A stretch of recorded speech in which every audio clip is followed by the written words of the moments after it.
Assalamualaikum warahmatullahi wabarakatuh. Saya mengingatkan tentang Islam dan hak asasi manusia. Hak asasi manusia merupakan tuntutan yang secara moral bisa dibenarkan agar seluruh manusia dapat menikmati dan melaksanakan kebebasan dasar, harta benda, dan pelayanan. Mereka yang dipandang perlu mencapai harkat kemanusiaan.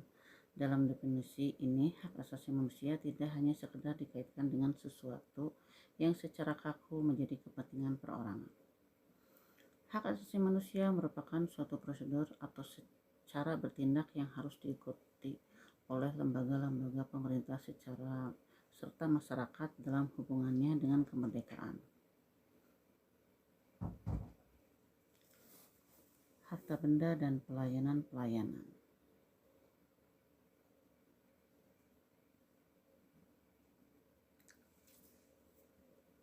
Dengan kata lain, bila hak-hak seseorang diabaikan, maka tidak hanya sistem perlindungan individu yang dipertaruhkan, melainkan juga melibatkan masyarakat sosial politik secara keseluruhan dan bahkan bisa meluas dalam skala internasional.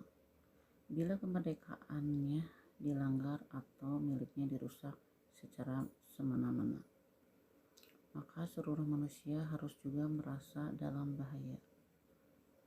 Bila dikaji lebih lanjut, hak-hak dasar dan kebebasan tersebut tentunya harus dilindungi oleh suatu tata aturan atau kekuatan tersendiri, yang dalam hal ini adalah negara. Hal ini tentu saja akan menjadi bias karena kemerdekaan rakyat yang didapat adalah kemerdekaan yang terbatas pada kemerdekaan orang lain atau terhadap kekuasaan yang bisa berubah-ubah. Akan semakin kompleks bila kemudian dihubungkan dengan kebebasan manusia dalam konteks agama, dalam hal ini Islam. Ada 3 kategori tentang pandangan beberapa pemikir Islam berkaitan dengan hak-hak asasi manusia universal.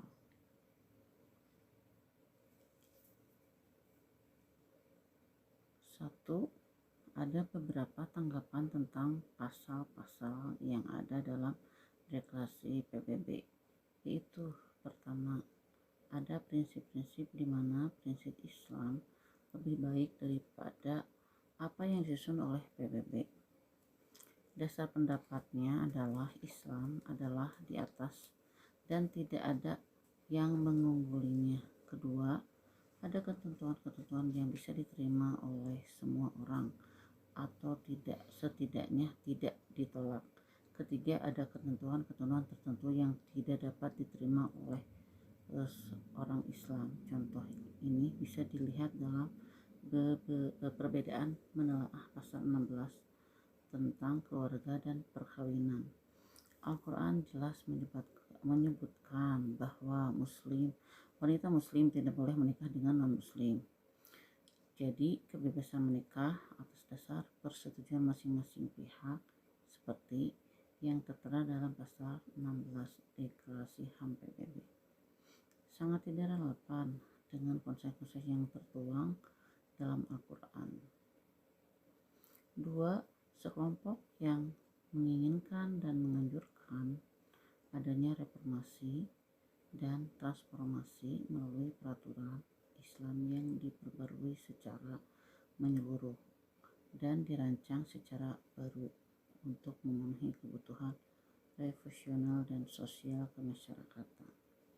Sebagai contoh, seperti yang dilakukan oleh Ayatullah Khomeini atau Muammar al-Gaddafi yang menyatakan kembali kepada interpretasi Islam ditambah dengan komite rakyat, atau merancang bentuk baru seperti naskah Aljazair 1976 tentang deklarasi negara-negara Islam tentang hak asasi manusia.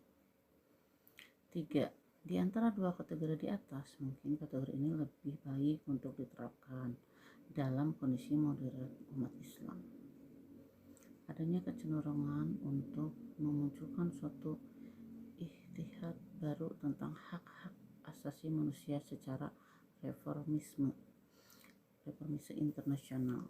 Deklarasi Islam Universal tentang hak-hak asasi manusia yang telah diterbitkan oleh Dewan Islam atau Harun Nasution dan Bahtiar Effendi 1987 dapat dimasukkan ke dalam kategori ini. Deklarasi ini membuat acuan yang gamblang dan unik dari syariah sebagai hukum, yaitu totalitas peraturan-peraturan yang berasal dari Al-Quran, Sunnah, serta hukum-hukum yang lain yang ditarik dari kedua sumber tersebut dengan metode-metode yang dianggap sah menurut jurisprudensi Islam. Deklarasi tersebut. Assalamualaikum warahmatullahi wabarakatuh.